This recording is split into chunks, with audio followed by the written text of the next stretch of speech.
Fiche de l'artiste.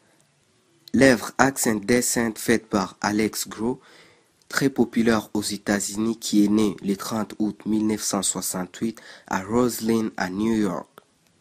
Son œuvre a eu lieu en 2007, dont il a utilisé la peinture d'huile pour peindre cette œuvre.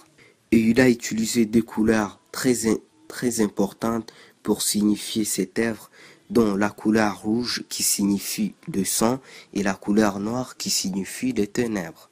Et on peut dire aussi que le peintre a des influences culturelles, historiques et religieuses. Donc dans la culture, il aime bien s'inspirer de la culture japonaise, l'historique, la mondialisation et la technologie, et la religion, le christianisme. Par exemple, l'image de Jésus, les symboles religieux, par exemple la tête des morts qu'on peut trouver sur l'image en bas, et l'échelle qu'on a utilisée lors des montées et descentes Jésus-Christ, et bien aussi la caméra. Pour d'autres informations, le peintre a un look classique réaliste, mais avec une juxtaposition des sujets étranges avec des thèmes de la mondialisation, de la technologie, de la photographie victorienne et le christianisme bien évident. Je vais parler de la description formelle. Tout d'abord, la couleur et les couleurs dominantes. L'arrière-plan est de couleur chaude, sauf la couleur de la mer qui est de couleur froide. Le ciel est de couleur dégradée, du jaune au brun, et la mer est de couleur dégradée, bleu foncé au bleu ciel. Les couleurs des vêtements des personnages sont mélangées. Il y a des couleurs chaudes comme la robe rouge, la robe brun et les fleurs rouges, et des couleurs froides comme la couleur bleue de la robe de Marie, la couleur verte de la robe aussi de l'autre personnage et la couleur gris de l'autre personnage aussi. Maintenant, les contrastes de couleurs. La couleur de la femme au milieu est de couleur pâle, ce qui la fait ressortir des autres couleurs, foncées de couleur chaude et de couleur froide. Le bouquet de fleurs mauves est ressorti dans l'œuvre de l'arrière-plan qui est de couleur sombre. Maintenant, je vais parler des formes géométriques. Les formes géométriques la plus utilisée, c'est le carré.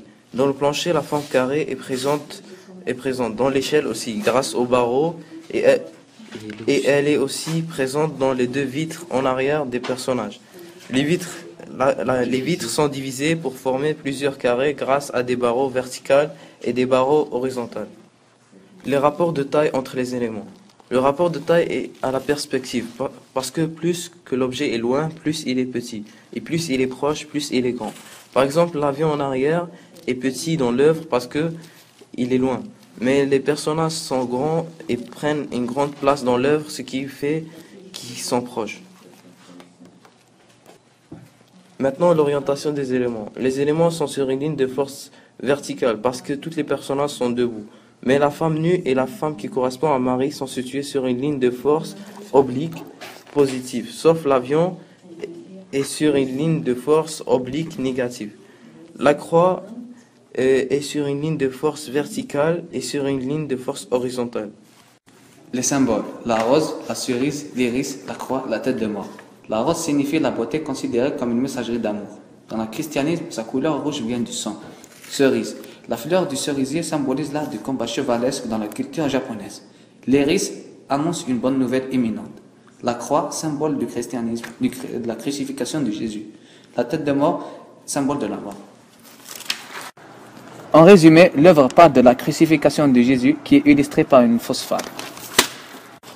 Son rôle, sa valeur symbolique. La crucifixion de Jésus symbolise dans le christianisme l'amour de Dieu pour sa création, la réconciliation avec les humains. En acceptant le sacrifice de son, je cite, son Fils permet le pardon des péchés des humains. Description narrative. Dans cette œuvre, il y a une femme tout à droite qui filme avec sa caméra. Il y a des femmes qui semblent asiatiques qui portent une femme nue, inanimée ou une poupée. Les personnages semblent ne pas regarder la femme nue de leurs propres yeux. Il y a aussi l'homme qui semble essayer de relever la femme avec la robe bleue qui ressemble à Marie. Cette partie fait référence à une autre œuvre religieuse qui représente Jésus-Christ quand il allait se sacrifier. Par rapport au message, d'après ce que j'ai compris, il s'agit d'une œuvre évoquant l'Apocalypse. La femme inanimée représente le sacrifice. La femme a un corps parfait, ce qui veut dire que l'artiste a voulu dire que beaucoup de gens la prennent pour exemple, comme Jésus-Christ a été pris pour exemple. Dans cette œuvre, on met en œuvre la mondialisation, puis à travers la caméra, puis l'avion, on met en œuvre la technologie, puis le christianisme par rapport à Marie, puis comme la position de la femme qui ressemble à Jésus. Puis on met aussi en place un système, on va dire que ça ressemble à la photographie victorienne.